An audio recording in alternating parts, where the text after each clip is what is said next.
I mean, I think Ellen DeGeneres is a talented lady. I like her. I mean, I like her work. I don't know. I don't care about her politics. And I understand there's plenty of people who say, look, I wouldn't spend a nickel to see Ellen DeGeneres. I get that. That's okay. If I stopped going to movies or watching TV shows or, engaging in the culture over people that I don't align with politically, I'd never leave the house. And I like to be entertained, and I find her entertaining. I admit it.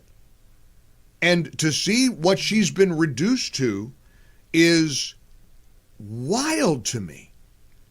I mean, to see the way Trump has broken these people amazes me. I want to play this clip. This is on social media, and evidently she's proud of this. And she confirmed that right after the election, she left the United States for the UK. She fled the country. She became so disillusioned with America. Because let's face it, these people who are leaving the country because of Trump, it's not because of Trump, it's because of the American people. Because they're in the minority. Most people favor a secure border. Most people voted for mass deportations. Most people want the rule of law restored. Most people want a better economy. Most people want a roaring stock market and low unemployment. These are the things people voted for that they didn't get from Democrats. But okay, you didn't get what you wanted, so you say, I'm going to pick up my marbles and I'm going to go to another country. Here's Ellen DeGeneres. I want to play this video for you. And again, she posted this proudly, evidently, on social media. This is in the UK. Hit it. Here she is. Ow. These things are sharp even through the gloves. She's got a pair of shears. Oh, God. And she's trimming back bushes on her farm in the UK. Now she's got a weed whacker. Okay, she's standing there with a weed whacker and a mask on. Of course, the mask. Probably left over. Good job, baby. There she is. Nodding, and she's now here comes the best part. There she is with the chickens. She's Come on, calling the chickens. Come on. Bring it up full, Eric. Come on. Yep. You're funny when you're Look at that. They're all gathering. She's feeding the chickens. Come on. Here, chicken. Here, chicky. Linda likes to go straight to the source. Linda. She's got one of them named. She named one of them Linda Blair. Come on, Mabel. Because Mabel. She's got another one named Mabel. She's named the chickens in her chicken coop. She's literally got a chicken coop now. Look, she's petting Mabel. Yeah, Linda. She's now petting the chicken. Here. Wow. Come on. So again, Linda Blair. you can bring it back to me. Honest to gosh, I mean this from the heart.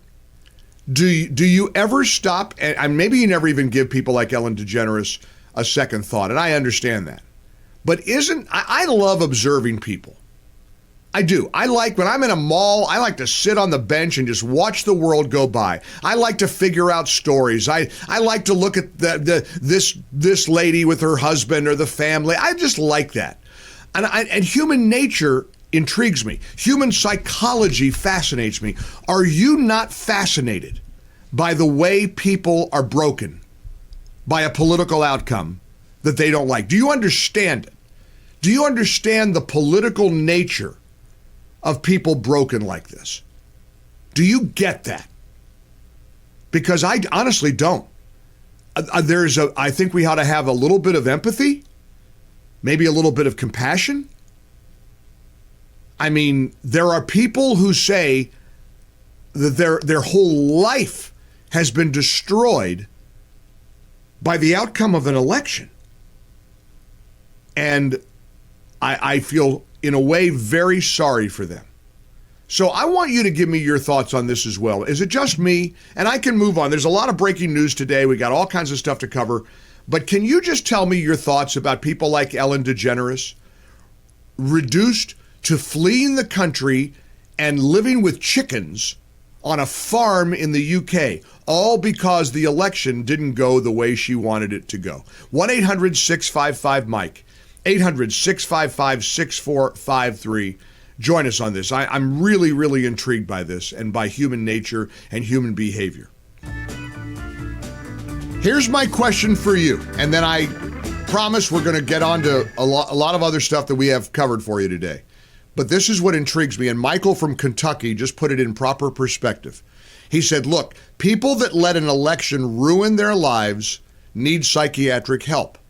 No other explanation needed. These are people who are mentally unwell. So my question for you is, now, I mean, number one, do you agree with that? Do you think that people who are this shattered by the Trump presidency and by Republicans being in charge again are mentally ill?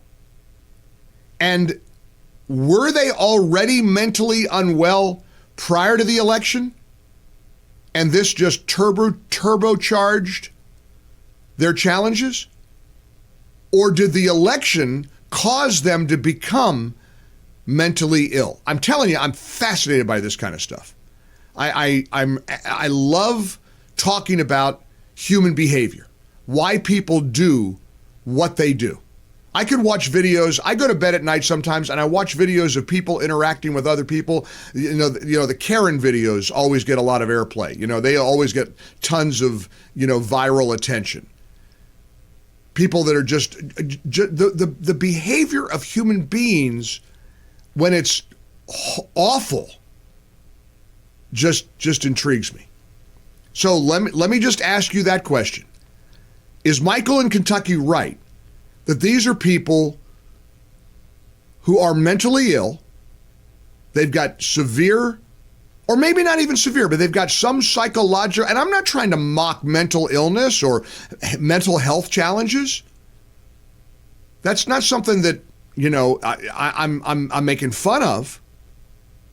I'm just wondering if you think that the Ellen DeGeneres of the, and it's not about her. So I got a couple of text messages. Nobody cares about it. I get it. I know that. I know that I'm not talking about Ellen. I'm talking about anybody who got broken by November 2024. You know people like this. I know people like this. I've got people in my life, I'll probably never speak to them again. They don't want to talk to me ever again.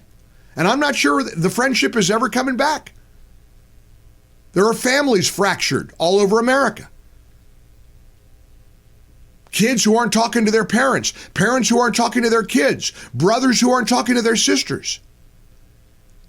Is it, and I'm not trying to be glib here, is it mental illness? Is that what's behind it? Tell me what you think. And again, 5 more minutes on this and we'll dive in. 800-655-MIKE. For full shows, live and on demand, it's Salem News Channel.